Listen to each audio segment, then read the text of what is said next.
Welcome to doctor Maithili's music therapy channel.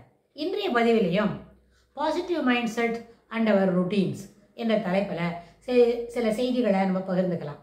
சென்ற பதிவில் பார்த்தோம், ஆட்டிடியூடும் அண்ட் மைண்ட் செட்டும் ஒருத்தருக்கு எந்த அளவுக்கு சிறப்பான பிஹேவியர்ஸை வெளியில் காட்டுவதற்கு உபயோகமாக இருக்கும் அப்படின்னு பார்த்தோம்.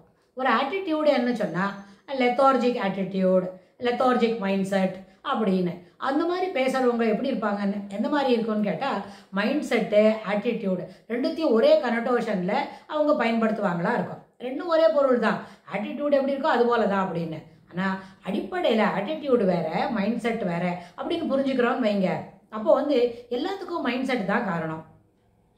என்ன, ஒரு வேலையை செய்யணும், இது கடினமானது, நம்ம மட்டுமே செய்யணும் அப்படின்ற ஒரு மைண்ட் செட் இருந்ததுன்னா அவங்க என்ன பண்ணுவாங்க, எல்லாத்தையும் கடினமானது என்ற பெர்ஸ்பெக்டிவ்லேயே பார்ப்பாங்க. இப்போ கடினமானது இல்லை, அதாவது உளவியல் அடிப்படையில் ரோல் டிஃபைனிங்னு ஒரு வார்த்தை உண்டு. ரோல் டிஃபைனிங் என்ற வார்த்தை வந்ததுன்னா அப்போ என்னாச்சு, எந்தெந்த நேரத்தில் எது போல ரோல் செய்யணுமோ அப்படின்னு சொன்னால் ட்ராமா போல தான். நம்ம அடிக்கடி சொல்கிறோம் நம்மளோட பதிவுகளில், life is not rehearsal, it is what we make of it, it is the live event அப்படின்னு. எந்த நேரத்தில் எது போல் பேசணுமோ எது போல் பழகணுமோ அது போல தான் பழகணும். ஒரு நேரத்தில் ரோல் டிஃபைனிங்ன்ற வார்த்தையை புரிஞ்சுக்கிட்டா மைண்ட் செட்டுன்றது ஒரு பிரச்சனையே இல்லை. மைண்ட் செட்டுன்றது இல்லவே இல்லை, அதுக்கு ஒரு முக்கியத்துவம் கொடுக்க வேண்டாம். அதே போல் ஆட்டிடியூடுக்கும் முக்கியத்துவம் கொடுக்க வேண்டாம். ஏன்னா ஆட்டிடியூடு இப்படி தான் இருக்கும், நாங்கள் இப்படி தான் செய்வோம்ப்பா, இதெல்லாம் எங்களால் உள்ளதான் முடியும்ப்பா அப்படின்னு சொன்னால் there is a limitation for our expressions அப்படின்னு இருக்கும். கோவப்படுறதுக்கு கூட என்னால் இவ்வளோதான்ப்பா கோவப்பட முடியும் அப்படின்னு சொன்னால் கோவப்பட வேண்டியதில் கோவப்பட்டு கரெக்ஷன் இருந்தால் தான் பிள்ளைங்க மேலுக்கு வருவாங்க. ஒரு வகுப்பாசிரியர் அவருக்கு கோவிக்கவே தெரியாது அப்படின்னு சொன்னால் அந்த பிள்ளைங்க என்ன பண்ணுவாங்க, அந்த இன்னைக்கு ப்ரெசண்டே சினாரியோவில் இருக்கிற பிள்ளைங்க வாத்தியாரை நல்லபடியாக என்ன பண்ணிடுவாங்க, ஒரு வழியாக ஆக்கிடுவாங்க. வாத்தியார்கிட்ட ஒரு கடுமை இல்லைன்னு சொன்னான். ஏன்னா அந்த ஆசிரியர் என்கின்ற ரோலில் கடுமையும் இருக்கணும், கனிவும் இருக்கணும், அதே சமயத்தில் பரிவும் இருக்கணும். கனிவு இருக்குதுன்னு சொன்னால் நிச்சயமாக பிள்ளைங்க நல்லபடியாக படிச்சிடணும், நம்ம சொல்லிக் கொடுக்குறது அவங்களுக்கு புரியணும், கவனிங்கப்பா சொல்லி பிள்ளைங்களுக்கு கனிவாக பாடம் சொல்லிக் கொடுக்கணும். அதே நேரத்தில் கண்டிக்கவும் செய்யணும். கண்டிக்க கண்டிக்கலைன்னு சொன்னால் அப்போ என்ன செய்யாது, அந்த கனிவாக இருக்கிறது பலன் இல்லாமல் போகும். அது பயனும் அளிக்காது, பலனும் இருக்காது, பயனும் அளிக்காது. கனிவாக இருக்கிறது எதுக்கு பயனு? இந்த students they should have the confidence. ஒரு நம்ம ஆசிரியர்கிட்ட நம்ம தைரியமாக விசுவாசமாக மரியாதையாக பேசினா ஒரு பிரச்சனையும் இல்லை, ஆசிரியர் எல்லாவற்றையும் எல்லா சந்தேகங்களையும் தெளிவுபடுத்துவார் அப்படின்ற ஒரு நம்பிக்கையை வளர்த்துக்கிறதுக்கு தான் ஆசிரியர் கனிவாக இருக்குது. சில பேர்கிட்ட கோவப்படுவாங்க அப்படின்னு சொன்னால் அவன் சரியாக படிக்கலை, வீட்டு பாடம்னு சொல்லி எழுதி கொடுத்து படிக்க சொல்கிறது, அவன் படிக்காத வரான்னு சொன்னால் அந்த நேரத்தில் அவன்கிட்ட கோபமாக கடுமையாக நடந்துக்கிட்டாதான் நாளைய வகுப்புக்கு வரும்போது அவன் படிச்சுட்டு வருவான். இது ஒரு சாதாரண விஷயம். ஆசிரியர் கோவப்படுறான்னு சொல்லி அவரோட எப்போவுமே நம்ம என்ன பண்ண முடியாது, பழகாமல் இருக்க முடியாது. எதுக்கு சொன்னால் சில மாணவர்களோட நல்லா தான் பழகிறாருல, அப்போ பசங்க என்ன உடனே சொல்லுவாங்க தெரியுமா, அவங்களுக்கு இருக்கிற நெகட்டிவ் மைண்ட் செட்டுக்கு சிலவங்களோட மாத்திரம் சார் நல்லா பழகிறாரு, என்னையெல்லாம் பார்த்தா எப்பவும் கோவிக்கிறாரு. ஒன்றுமே இல்லை, உன்னை ஏன் கோவிக்கிறாரு, there is a reason behind it, there is a cause for this behaviour அப்படின்னு சொன்னால் என்ன ரீசன், நீங்கள் சரியாக படிக்கலை, சொல்லிக் கொடுக்குற பாடத்தில் அக்கறையாக நடந்துக்கல, அதனால் உங்ககிட்ட கோவப்படுறாங்க. இது ஆசிரியர் மாணவருக்கு மட்டும் பொருந்தாவே இல்லை, வீட்லையும் நம்ம அம்மா கிட்ட நம்ம அவங்க சொல்றதெல்லாம் கேட்கல, அவங்க சொல்கிறத சரியாக நடந்துக்கலைன்னு சொன்னால் அவங்க கண்டிப்பாக கோவப்படுவாங்க தான். இந்த காலத்தில் எந்த வீட்லேயும் 4-5 பசங்க கிடையாது. அதனால் ஒருத்தர்கிட்ட அன்பாகவும் ஒருத்தர்கிட்ட பரிவாகவும் ஒருத்தர்கிட்ட கனிவாகவும் இன்னொருத்தர்கிட்ட கோவப்படுறதுக்கும் அப்படிலாம் இல்லை.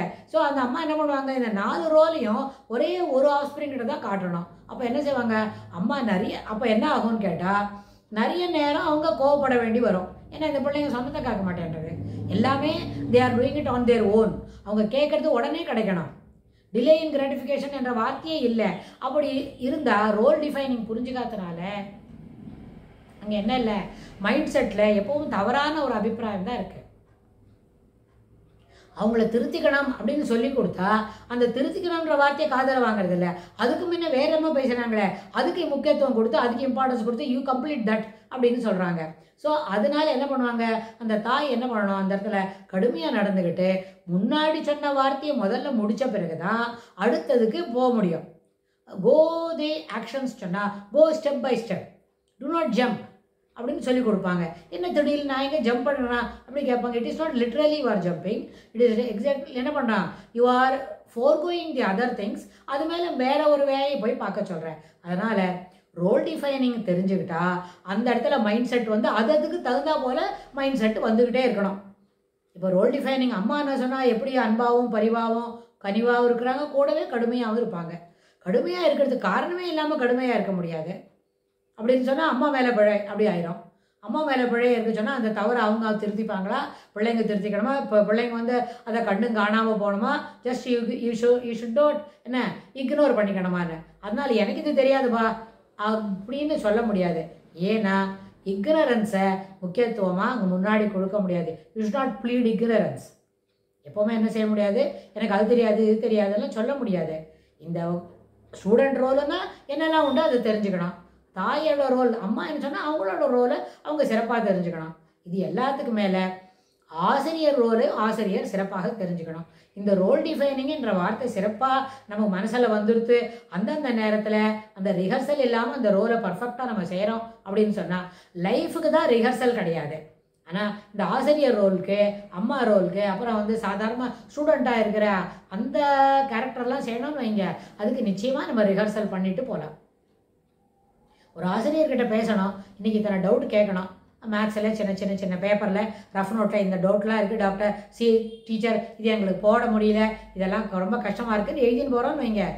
அதுக்கு ஒரு 10 நிமிஷம் செலவாக்கி இந்த டவுட்டெல்லாம் எழுதி பேப்பரில் எடுத்துகிட்டு போய் ரஃப் நோட்டோட சைடு ரைட் சைடு கார்னரை டாக்டர் டீச்சர் இது போல் டவுட் இருக்குது, இதை கொஞ்சம் கிளாரிஃபை பண்ணுறீங்களா இன்றைக்கி, shall we do it today or can we have it tomorrow அப்படின்னு கேட்டால் 2 சாய்ஸ் நம்மளே டீச்சர் கொடுக்குறது ஆகும். டீச்சர் என்ன சொல்லுவாங்க, சரி அப்படியே வெயிட் டேபிள் மேலே இப்போ முடிஞ்சால் இன்றைக்கே பார்க்கலாம், இல்லை நாளை வகுப்பில் நிச்சயமாக பார்க்கலாம்னு அவங்க சொல்லுவாங்க. டீச்சருக்கு அப்படியே பொழுகாகிதமாக இருக்கும், பிள்ளைங்க நம்ம இதெல்லாம் சொல்கிறதுக்கு நம்மக்கிட்ட டவுட் கேட்க வந்திருக்கிறாங்கன்னு. ஏன்னா எதுலேயும் உண்மை ட்ரூத்ஃபுல்னஸ் டு த செல்ஃப் அப்படி இருந்ததுன்னு வைங்க, அது ஆசிரியருக்கு தன்னடையவே வரும். மாணவர்களுக்கு வந்துட்டு ஆசிரியருக்கு என்ன ரொம்ப புலகாங்கிதமாக இருக்கும், அவங்களுக்கு வந்து பெருமை மேலிட்டு போகும். அதனால மைண்ட் செட்டுன்றது நாம் வளர்த்துக்க வேண்டியது, அது எல்லாமே நம்மளால் முடியும். எப்போவுமே உன்னால் முடியும் தம்பி தம்பி அப்படின்ற அந்த வார்த்தையை மனசில் வச்சுக்கிட்டா நம்மளால் எதுவும் முடியும், எப்போவும் செய்ய முடியும். அது சமுதாயத்துக்கு தொடர்புடையதாக இருந்தாலும் செய்ய முடியும், நம்மளோட வகுப்புக்கு தொடர்புடையதாக இருந்தாலும் செய்ய முடியும், ஹோம் ஃப்ரண்ட்டில் செய்யக்கூடியதாக இருந்தாலும் நிச்சயமாக முடியும். இதில் எதுவுமே முடியாது அப்படின்னா எங்கேயும் நம்ம இக்னரன்ஸு எனக்கு இது தெரியாது அப்படின்னு நம்ம சொல்ல முடியாது. இது வந்து ரொம்ப அத்தியாவசியமான ஒரு விஷயம். இதை மனசில் வாங்கிட்டா இதை சமுதாயத்தில் எப்படியெல்லாம் நம்ம வந்து இக்னரன்ஸ் இருக்குதுன்னு சொல்லக்கூடாதுன்றத அடுத்த பதிவில் பார்க்கலாம். இந்த பதிவில் இருக்கிறத சிறப்பாக இன்னும் மேலும் மேலும் இதை வளர்த்துக்கணும்னு சொல்கிறோம். இதுக்கு தொடர்புடைய செய்திகளை வரப்போகிற பகுதிகளில் பார்க்கலாம். தேங்க்ஸ் ஃபார் வாட்சிங்.